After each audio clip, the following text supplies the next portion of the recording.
Hello বন্ধুরা, কালা জাদু নাটকে আমরা যা দেখবো তা হলো একটা পিকনিকের মজার আড্ডা। যে এত বড় ভয়ঙ্কর ঘটনা শুরু হবে সেটা কেউ কল্পনা তো করতে পারেনি। পিকনিকের আন্দাজ নিয়ে হাসি ঠাট্টার মাঝেই রোহন এক তান্ত্রিককে অপমান করে এবং তার সতর্কবার্তাকে কুসংস্কার বলে উড়িয়ে দেয়। কিন্তু কিছুক্ষণ পরই তার হাত অদ্ভুতভাবে কাঁপতে শুরু করে। সে নিজের শরীরের ওপর নিয়ন্ত্রণ হারিয়ে ফেলে। সবাই ভয় পেয়ে তাকে তান্ত্রিকের কাছে নিয়ে যায়। তান্ত্রিক জানায় একটি ভয়ঙ্কর আত্মা রোহনকে টার্গেট করছে।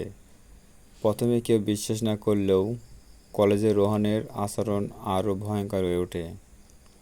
সে হঠাৎ শিক্ষক ও ডাক্তারকে আক্রমণ করতে শুরু করে। তখন সবাই বুঝতে পারে বিষয়টা সাধারণ নয়। এরপর সামনে আসে 3 বছর আগের এক অন্ধকার সত্য। মাম্পির নামে এক মেয়ে রোহনকে ভালোবাসতো, কিন্তু রোহন তাকে শুধু বন্ধু মনে করত। সেই সুযোগে সূর্য নামে আরেক যুবক প্রতারণা করে মাম্পিকে নির্জন জায়গায় ডেকে নিয়ে যায়। এরপর থেকে মাম্পি নিখোঁজ হয়ে যায়। আর কয়েক মাস পর সূর্যের রহস্যজনক মৃত্যু হয়। তান্ত্রিক জানায় মাম্পির অশান্ত আত্মা এখনও রোহনের প্রতি আসক্ত। তাকে বাঁচাতে অবশ্যই আগে বিয়ে দিতে হবে। কিন্তু যে মেয়েকে বিয়ে করার কথা বলা হয় আত্মা তাকে ভয় দেখিয়ে তাড়িয়ে দেয়।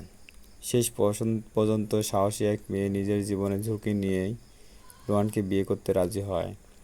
বিয়ের মুহূর্তে আত্মা আবার আক্রমণ করে। শুরু হয় তান্ত্রিক ও অশুভ শক্তির ভয়ঙ্কর লড়াই। শেষ পর্যন্ত কি রোহন মৃত্যুর হাত থেকে বাঁচতে পারবে, নাকি মাম্পির আত্মা তাকে নিজের সঙ্গে নিয়ে যাবে? সেই উত্তর লুকিয়ে আছে নাটকের শেষ দৃশ্য। বন্ধুরা, ভিডিওটি দেখার জন্য ধন্যবাদ।